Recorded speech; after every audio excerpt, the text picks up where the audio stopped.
మార్కెట్లోకి కొత్తగా పాన్ 2.0 వచ్చింది. దీని వలన పాత పాన్ కార్డ్స్ పనిచేయవా? ప్రతి ఒక్కరూ ఈ పాన్ 2.0కి అప్లై చేసుకోవాలా? అసలు దీని వలన మనకేంటి లాభం? ఇవన్నీ పిన్ టు పిన్ నేనైతే ఈ వీడియోలో ఎక్స్ప్లెయిన్ చేస్తా. అదేవిధంగా సెకండ్ అప్డేట్, ఈపీఎఫ్ఓ 3.0 వచ్చింది. దీని వలన చాలామంది ఎంప్లాయీస్ అనగా ఎవరైతే జాబ్ చేస్తున్నారో వాళ్ళందరికీ గుడ్ న్యూస్ అండి. ఎందుకంటే ఇంతకుముందు మనం కనుక పిఎఫ్ అమౌంట్ని విత్డ్రా చేసుకోవాలంటే టైం పట్టేది, 10 to 20 డేస్ టైం పట్టేది. కానీ ఈపీఎఫ్ఓ 3.0 వచ్చిన తర్వాత ఈ టైం చాలా తగ్గుతుందంట. అదేవిధంగా ఇంతకుముందు డబ్బు అనగా పిఎఫ్ డబ్బు మన బ్యాంక్ అకౌంట్లో పడేది. కానీ గోయింగ్ ఫార్వర్డ్ ఒక ఈపీఎఫ్ కార్డు ఇస్తారంట, పిఎఫ్ కార్డు. ఈ కార్డుతో డైరెక్ట్గా ఏటీఎంకి వెళ్ళి మన పిఎఫ్ డబ్బుని డైరెక్ట్గా విత్డ్రా చేసుకోవచ్చంట. సో ఈపీఎఫ్ఓ 3.0 గురించి అదేవిధంగా పాన్ 2.0 గురించి పిన్ టు పిన్ ఈ వీడియోలో ఎక్స్ప్లెయిన్ చేస్తా. సో ఈ వీడియోని లాస్ట్ వరకు చూడండి. అంతేకాకుండా ఇంతవరకు ఈ ఛానల్ని సబ్స్క్రైబ్ చేసుకోకపోతే ఇప్పుడే సబ్స్క్రైబ్ చేసుకోండి. నేను మీ Kaushik Maridi. First one, PAN 2.0. November 27 నాడు ఇన్కమ్ ట్యాక్స్ డిపార్ట్మెంట్ వాళ్ళు ఈ పాన్ 2.0ని అనౌన్స్ చేశారనమాట. సింపుల్గా చెప్పాలంటే ఉన్న పాన్ కార్డ్కి అప్గ్రేడేషనే ఈ పాన్ 2.0. అర్థమైందా అండి? ఇంకా సింపుల్గా మీకు చెప్పాలంటే పాన్ కార్డ్ని రెండింటినీ కలిపితే ఈ పాన్ 2.0. సో దీనివల్ల ట్యాక్స్ పేయర్స్ పని మరింత ఈజీ కాబోతుంది. ఎందుకంటే దీంట్లో అడ్వాన్స్ టెక్నాలజికల్ ఫీచర్స్ ఉంటాయన్నమాట. సో మరింత పని ఈజీ కాబోతుంది. ఫర్ ఎగ్జాంపుల్, ఈ పాన్ 2.0 మీద క్యూఆర్ కోడ్ ఉంటుంది. అర్థమైందా అండి? ప్రెజెంట్ క్యూఆర్ కోడ్ లేదు, అంటే వేరేది ఆల్రెడీ ఉన్నది కాదు, సెపరేట్ క్యూఆర్ కోడ్ వస్తుందన్నమాట. దాన్ని స్కాన్ చేస్తే చాలు మన పూర్తి సమాచారం తెలుస్తుంది. ఇంతకుముందు మనం ఈ కార్డ్ని క్యారీ చేసేవాళ్ళం, లేదా జిరాక్స్ కాపీ మనమైతే ఇచ్చేవాళ్ళం. గోయింగ్ ఫార్వర్డ్ అలా జిరాక్స్ కాపీలు, కార్డ్ని క్యారీ చేయడం ఇవన్నీ అవసరం లేదు. జస్ట్ ఫోటో తీసుకొని ఆ క్యూఆర్ కోడ్ని చూపిస్తే చాలు. ఎవరికైతే అవసరం ఉందో వాళ్ళు స్కాన్ చేసుకుంటారు, మెషిన్తో ఇలా స్కాన్ చేసుకుంటారు. స్కాన్ చేసుకుంటే మన పూర్తి సమాచారం వాళ్ళకైతే తెలుస్తుంది. సో కార్డ్ని క్యారీ చేయాల్సిన అవసరం లేదు. మీకు డౌట్ వచ్చే ఉంటుంది, ప్రతి ఒక్కరూ ఈ పాన్ 2.0కి అప్లై చేసుకోవాలా? అవసరం లేదు. ప్రెజెంట్ ఇది చెల్లుతుంది, మన పాత పాన్ కార్డ్ చెల్లుతుంది. ఫ్యూచర్లో మనకి కావాలంటే అప్గ్రేడ్ చేసుకోవచ్చు అనమాట. సో ఈ పాన్ 2.0కి ఏ విధంగా అప్లై చేయాలో కొన్ని రోజుల్లో నేనైతే వీడియోని షూట్ చేసి అప్లోడ్ చేస్తా. అప్లోడ్ అయిన తర్వాత ఆ లింక్ అన్నది కింద డిస్క్రిప్షన్లో ఉంటుంది, ఖచ్చితంగా మీరైతే చూడండి. అదేవిధంగా ఎవరికైతే ఇంకా పాన్ కార్డ్ లేదో వాళ్ళు కనుక ఫస్ట్ టైం పాన్ కార్డ్కి అప్లై చేసుకుంటున్నట్లయితే గోయింగ్ ఫార్వర్డ్ వాళ్ళకి పాన్ 2.0 వస్తుంది. పాన్ కార్డ్ కాదు, మనది కాదు, కొత్త పాన్ కార్డ్ వాళ్ళకైతే వస్తుంది. దాని మీద క్యూఆర్ కోడ్, సెపరేట్గా క్యూఆర్ కోడ్ అన్నది ఖచ్చితంగా ఉంటుంది. అర్థమైందా అండి? సో ప్రెజెంట్ అయితే ఈ కార్డు చెల్లుతుంది. ఎటువంటి ఎక్స్పైరీ డేటు చెప్పలే, మేబీ ఫ్యూచర్లో చెప్పవచ్చు. లైక్ ఈ డేట్ వరకు మాత్రమే మీ పాత పాన్ కార్డ్ అన్నది చెల్లుతుంది, తర్వాత చెల్లదు. సో ఈ డేట్ లోపు పాన్ 2.0కి అప్లై చేయాలి అని చెప్పి ఎటువంటి అనౌన్స్మెంట్ చేయలేదు. ఫ్యూచర్లో చేస్తే కనుక నేను ఖచ్చితంగా చెప్తా. అర్థమైందా అండి? ఇది పాన్ 2.0, దీనికి అది అప్గ్రేడేషన్. అర్థమైందా అండి? అదేవిధంగా ఈపీఎఫ్ఓ 2.0కి 3.0 అప్గ్రేడేషన్. సో ప్రభుత్వం చాలా సర్వీసెస్ని అప్గ్రేడ్ చేస్తుంది. ప్రభుత్వం ఏ విధంగా సర్వీసెస్ని అప్గ్రేడ్ చేస్తుందో మనం కూడా మన స్కిల్స్ని అప్గ్రేడ్ చేసుకోవాలి. అర్థమైందా అండి? ఫర్ ఎగ్జాంపుల్, అది మేబీ జాబ్ స్కిల్ కావచ్చు, బిజినెస్ కావచ్చు, ఏదైనా కావచ్చు. మార్కెట్ ట్రెండ్స్ ఏ విధంగా అప్గ్రేడ్ అవుతూ ఉన్నాయో మనం కూడా అదే విధంగా అప్గ్రేడ్ అవ్వాలి. ఫర్ ఎగ్జాంపుల్ ఏఐ, మనం కనుక అప్గ్రేడ్ అవ్వకపోతే మన జాబ్ని, మన బిజినెస్ని ఏఐ రీప్లేస్ చేస్తుంది. అంతెందుకండి, అమెజాన్లో, గూగుల్లో, డెల్లో చాలా జాబ్స్ అనేవి పోయాయి. దానికి కారణం ఏఐ. ఈ ఏఐ చాలా అంటే చాలా డేంజర్. ఏంటి, అమ్మో నా జాబ్ పోతుందేమో, నా బిజినెస్ అవుట్డేటెడ్ అయిపోద్దేమో అని చెప్పి భయపడుతున్నారా? ఏం కంగారు పడకండి. నా దగ్గర నుంచి ఒక రికమెండేషన్ ఉంది. అదే 3HAR, hands on AI training. జనరల్గా ఇది పెయిడ్ ట్రైనింగ్ అండి, కానీ మీకు ఫ్రీ.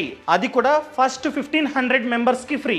ఎవరైతే కింద డిస్క్రిప్షన్లో లింక్ లేదా పక్కన కామెంట్స్లో లింక్ ఇచ్చా, ఈ లింక్ని క్లిక్ చేసి ఎవరైతే ఎన్రోల్ అవుతారో, ఎవరైతే రిజిస్ట్రేషన్ అవుతారో, ఎవరైతే ఫామ్ని ఫిల్ చేస్తారో వాళ్ళకి ఫ్రీ.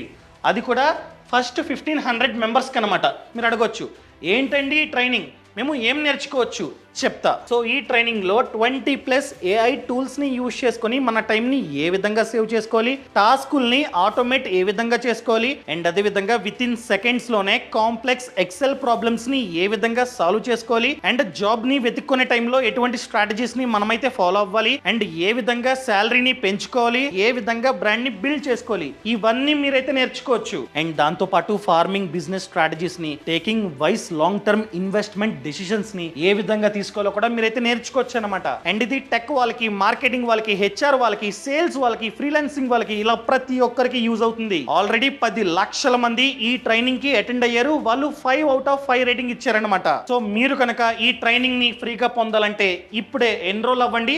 తర్వాత మేబీ పెయిడ్ ఉండొచ్చు. అర్థమైందా అండి? సో లింక్ అన్నది కింద డిస్క్రిప్షన్లో ఇచ్చా, ఖచ్చితంగా క్లిక్ చేసి మీరైతే జాయిన్ అవ్వచ్చు. ఇంకా సెకండ్ వన్ వచ్చేసి EPFO 3.0. సో ఎవరైతే జాబ్ చేస్తూ ఉంటారో వాళ్ళకి PF అన్నది కట్ అవుతూనే ఉంటుంది. ఏదైనా కంపెనీలో కావచ్చు, షోరూంలో కావచ్చు, రెస్టారెంట్లో కావచ్చు, 20 ఎంప్లాయీస్ కంటే ఎక్కువ ఉంటే ఆ కంపెనీ లేదా ఆ షోరూమ్, ఆ రెస్టారెంట్ ఖచ్చితంగా EPFOతో రిజిస్ట్రేషన్ అవ్వాల్సిందే. EPFO అంటే ఎంప్లాయీస్ ప్రావిడెంట్ ఫండ్ ఆర్గనైజేషన్. అర్థమైందా అండి? సో ఈ PFని మెయింటైన్ చేసేది EPFO.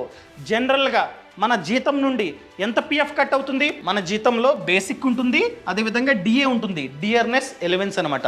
సో రెండు కలిపితే ఎంతైతే అమౌంట్ వచ్చిందో దాంట్లో 12% from the employer and 12% from the employee cut అవుతుంది. అర్థమైందా అండి? మనకి ఎవరైతే జాబ్ ఇచ్చారో వాళ్ళని ఎంప్లాయర్ అంటాం. సో ఎంప్లాయర్ కూడా కాంట్రిబ్యూషన్ చేస్తాడు. ఎంత చేస్తాడు? మన బేసిక్ ప్లస్ డిఏలో 12%. ఫర్ ఎగ్జాంపుల్ 10,000 అనుకోండి, 10,000లో 12% అంటే 1,200. ప్లస్ మనం కూడా మనకు వచ్చే జీతంలో ఇంత amount 1,200, same 12% from the employee. So 1,200 మన జీతం నుండి కట్ అవుతూ ఉంటుందన్నమాట. సో ఈ డబ్బు రెండు కలిపి వీళ్ళ వద్ద ఉంటాయి, EPFO దగ్గర ఉంటుందన్నమాట. సో వీళ్ళు వడ్డీ కూడా ఇస్తారు. ఎంత? 8.25% వడ్డీ ఇస్తారన్నమాట. మళ్ళీ మనం ఎంతైతే డబ్బుని డిపాజిట్ చేస్తున్నామో అది 2 types అనమాట. ఇదిగోండి మన కాంట్రిబ్యూషన్, ఎంప్లాయీ కాంట్రిబ్యూషన్ 2 types. అందులో చూసుకున్నట్లయితే 3.67% వచ్చేసి PF అంటే మనం రిటైర్మెంట్ ఎప్పుడైతే అవుతామో అప్పుడు ఒకేసారి PF డబ్బు మనకి ఇస్తారు. ఈ డబ్బే అది ప్రతి మంత్ మనం జమ చేస్తున్నాం, మనతో పాటు ఎంప్లాయర్ కూడా జమ చేస్తున్నాడు. ఈ డబ్బు కలిపి మనం రిటైర్మెంట్ అయిన తర్వాత ఒకేసారి ఇస్తారు.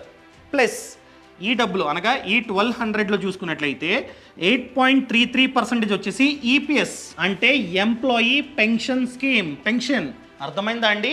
సో మనం రిటైర్మెంట్ అయిపోయిన తర్వాత పెన్షన్ రూపంలో ప్రతి మంత్ డబ్బు మన బ్యాంక్ అకౌంట్లో పడుతూ ఉంటుంది. కానీ ఇది అండ్ ఎంప్లాయర్ కాంట్రిబ్యూషన్ చూసుకున్నట్లయితే PF అనమాట. ఈ PF డబ్బు చూసుకున్నట్లయితే రిటైర్మెంట్ తర్వాత ఒకేసారి లంసమ్గా ఇస్తారు. కానీ ఇది ప్రతి మంత్ పెన్షన్ రూపంలో రిటైర్మెంట్ తర్వాత మన బ్యాంక్ అకౌంట్లో పడుతూ ఉంటుంది. సో దీనికి టెన్యూర్, EPFకి టెన్యూర్ చూసుకున్నట్లయితే రిటైర్మెంట్ ఏజే టెన్యూర్ అన్నమాట. సో మనకి ఎప్పుడైతే 55 years వస్తాయో లేదా ఎప్పుడైతే మనం జాబ్ నుండి రిటైర్మెంట్ అవుతామో అప్పుడు అసలు ప్లస్ వడ్డీ మన చేతికి తీస్తారు, ఒకేసారి ఇస్తారు. అండ్ పెన్షన్ రూపంలో మన బ్యాంక్ అకౌంట్లో ప్రతి మంత్ వేస్తూ ఉంటారన్నమాట. ఇది ప్రాసెస్. అదేవిధంగా మిడిల్లో కావాలంటే ఇస్తారా ఈ PF డబ్బు? ఎస్, ఇస్తారు. మనకి కనుక ఎంప్లాయ్మెంట్లో 1 month కంటే ఎక్కువ గ్యాప్ వస్తే అప్ టు 75% వరకు మనమైతే డబ్బుని విత్డ్రా చేసుకోవచ్చు. ఎస్, ఆన్లైన్లో అప్లై చేసుకుంటే 15 to 20 వర్కింగ్ డేస్లో ఆ డబ్బు మన బ్యాంక్ అకౌంట్లో పడుతుంది. మనం క్యాన్సిల్ చెక్ అది ఇది అని ఇవ్వాలి. సో ఏదైతే బ్యాంక్ అకౌంట్తో మనం రిజిస్ట్రేషన్ అయ్యామో అదే బ్యాంక్ అకౌంట్కి సంబంధించిన క్యాన్సిల్ చెక్ని మనం ఇస్తే ఆ బ్యాంక్ అకౌంట్లో 15 to 20 వర్కింగ్ డేస్లో డబ్బుని వేస్తారనమాట. అదే ఎంప్లాయ్మెంట్లో మోర్ దెన్ 2 months కంటే ఎక్కువ గ్యాప్ వస్తే అప్లై చేసుకోవచ్చు. అప్పుడు 100% వరకు డబ్బుని మనమైతే విత్డ్రా చేసుకోవచ్చు. అర్థమైందా అండి? ఓన్లీ ఇదే కాదు, జాబ్ చేస్తూనే ఉన్నాం, గ్యాప్ రాలే, కానీ మెడికల్ ఎమర్జెన్సీ వచ్చింది, తీసుకోవచ్చు. ఈ రీజన్ చెప్తే ఇస్తారు. అదేవిధంగా పెళ్ళి తీసుకోవచ్చు. అండ్ మీరు ఇంటిని కొనుక్కుంటూ ఉన్నారు లేదా కట్టుకుంటూ ఉన్నారు, డబ్బులు కావాలి, అలాంటప్పుడు కూడా మీరైతే విత్డ్రా చేసుకోవచ్చు అనమాట.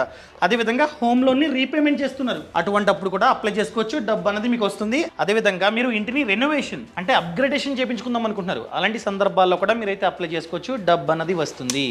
మీకు వచ్చే డౌట్ ఏ విధంగా అప్లై చేసుకోవాలి? ఈ వెబ్సైట్ ఈ వెబ్సైట్ని ఓపెన్ చేసి ఇక్కడ యూఏఎన్ నంబర్ని ఎంటర్ చేసి పాస్వర్డ్ని ఎంటర్ చేసి మీరైతే డైరెక్ట్గా అప్లై చేసుకోవచ్చు. మీరు ప్రాసెస్ని చూడొచ్చు అనమాట. ఈ విధంగా మీరైతే డైరెక్ట్గా పిఎఫ్ అమౌంట్కి అప్లై చేసుకోవచ్చు. సో అప్లై చేసిన 15 to 20 వర్కింగ్ డేస్లో డబ్బు అన్నది మీ బ్యాంక్ అకౌంట్లో పడుతుంది. ఇది ఓల్డ్ ప్రాసెస్. దీన్నే కాస్త అప్గ్రేడ్ చేయబోతున్నారు. ఎప్పటి నుంచి రాబోతుంది? ఈ ఈపీఎఫ్ఓ 3.0 మార్చ్ 2025 నుండి రాబోతుంది అనమాట. ఇంకా చేంజెస్ ఏంటో ఒక్కొక్కటి మనమైతే డిస్కస్ చేద్దాం. సో ఇంతకుముందు పాత సిస్టమ్ అనగా ఈపీఎఫ్ 2.0లో చూసుకున్నట్లయితే మన కాంట్రిబ్యూషన్ అనగా ఎంప్లాయీ కాంట్రిబ్యూషన్ చూసుకున్నట్లయితే 12%. ఇదిగోండి 12 రాశారు కదా. ఇప్పుడు అలా కాదు, మీ ఇష్టం, దీన్ని పెంచుకోవచ్చు. For example 30%. మీరు కనుక 30%కి పెంచుకుందాం అనుకున్నట్లయితే పెంచుకోవచ్చు. ఎవరికి చెప్పాలి? మీ ఎంప్లాయర్. మీ కంపెనీలో చెప్తే వాళ్ళు ప్రతి మంత్ 30% కట్ చేసుకొని రిమైనింగ్ జీతాన్ని మీ బ్యాంక్ అకౌంట్లో వేస్తారు. పెంచుకుంటే మనకే మంచిది. ఎందుకంటే ఫ్యూచర్లో ఒకేసారి డబ్బు అనగా పిఎఫ్ డబ్బు ఎక్కువ వస్తుంది, వడ్డీ కూడా ఉంది 8.25, ఫ్యూచర్లో పెరగచ్చు. సో ఎక్కువ డబ్బు మన చేతికి వస్తుంది, అదేవిధంగా ఎక్కువ పెన్షన్ మనకి ప్రతి మంత్ రిటైర్మెంట్ అయిన తర్వాత వస్తూనే ఉంటుంది కదా. మీకు డౌట్ వచ్చే ఉంటుంది, సర్లే మీరు పెంచుకోవచ్చు అన్నారు, పెంచుకుంటాం. ఒకవేళ మాకు కనుక తగ్గించుకోవాలి అనిపిస్తే తగ్గించుకోవచ్చా? ఇంతకుముందు 12, సో 12 నుంచి 8%, 7% మేమైతే తగ్గించుకోవచ్చా? అంతకి నో, తగ్గించుకోవడానికి లేదు, పెంచుకోవడానికి మాత్రమే అవకాశం ఉంది. ఇది ఈపీఎఫ్ఓ 3.0. ఇంకా సెకండ్ చేంజ్ వచ్చేసి వీటిల్లో ఎటువంటి మార్పులు లేవు, ఈ కండిషన్స్లో ఎటువంటి మార్పులు లేవు, కానీ టైం. సో ఇంతకుముందు 15 to 20 వర్కింగ్ డేస్ పట్టేది, కానీ ఫ్యూచర్లో అలా కాదు, ఈజీగా సింపుల్గా మీరైతే పిఎఫ్కి అప్లై చేసుకోవచ్చు. అప్లై చేసిన కొన్ని రోజుల్లోనే డబ్బు అనేది డైరెక్ట్గా మీ చేతికి వస్తుంది. ఎలా వస్తుంది? ఇంతకుముందు మీరు క్యాన్సిల్ చెక్కు, డాక్యుమెంట్స్, అవి ఇవి చాలా సబ్మిట్ చేయాల్సి వచ్చేది. సో క్యాన్సిల్ చెక్కు ఇవన్నీ కరెక్ట్గా ఉంటే మాత్రమే ఈ బ్యాంక్ అకౌంట్లో డబ్బు పడేది. గోయింగ్ ఫార్వర్డ్ అలా కాదు. నా ప్రకారంగా వీళ్ళు సెపరేట్గా ఒక అకౌంట్ని క్రియేట్ చేస్తారు. ఆ అకౌంట్కి ఒక కార్డు ఇస్తారు, PF card, same like ATM. So ఈ కార్డుతో డైరెక్ట్గా ఏటీఎంకి వెళ్ళి మీరైతే డబ్బుని విత్డ్రా చేసుకోవచ్చు అనమాట. ఎంతవరకు చేసుకోవచ్చు? 50% ఆఫ్ డిపాజిట్ అమౌంట్. సో ఇవన్నీ ఇంకా ప్రభుత్వం కరెక్ట్గా చెప్పినట్టు చెప్పింది. సో ఎప్పుడైతే క్లియర్గా గైడ్ లైన్స్ని ప్రభుత్వం ఇష్యూ చేస్తుందో అప్పుడు ఇంకొక వీడియోని నేనైతే షూట్ చేసి అప్లోడ్ చేస్తా. అర్థమైందా అండి? సో నేను చెప్పేది ఏంటంటే మార్చ్ 2025 నుండి ఇది స్టార్ట్ అవబోతుంది. అంచులంచులుగా ఒకేసారి స్టార్ట్ అవ్వదు. పిఎఫ్ కార్డు మార్చ్ 2025లో రాకపోవచ్చు. ఫస్ట్ ఒక దాన్ని అప్గ్రేడ్ చేస్తారు, రెండోది పిఎఫ్ కార్డు, మూడోది ఇంకొకటి, ఈ విధంగా అప్గ్రేడ్ చేసుకుంటూ పోతారు. ఈ అప్గ్రేడేషన్ మార్చ్ 2025 నుండి స్టార్ట్ అవబోతుంది. అర్థమైందా అండి? సో పిఎఫ్ కార్డు రావచ్చు, రాకపోవచ్చు, లేకపోతే వేరే ప్రాసెస్ ఉండొచ్చు. సో ఇది అనుకుంటుంది ప్రభుత్వం. మ్యాక్స్ టు మ్యాక్స్ ఇప్పుడు నేనేదైతే చెప్పానో అదే రాబోతున్నాయి. కార్డు కూడా రావచ్చు, 99% కార్డు అనేది రావచ్చు అండి. ఇది నేను ఈ వీడియోలో చెప్పాలనుకుంది. సో ఈ వీడియోని ప్రతి ఒక్కరికి షేర్ చేయండి. ఇంతవరకు ఈ ఛానల్ని సబ్స్క్రైబ్ చేసుకోకపోతే ఇప్పుడే సబ్స్క్రైబ్ చేసుకోండి. Thank you so much. Thanks for watching. నేను మీకు కౌశిక్ మరిడి. జై హింద్.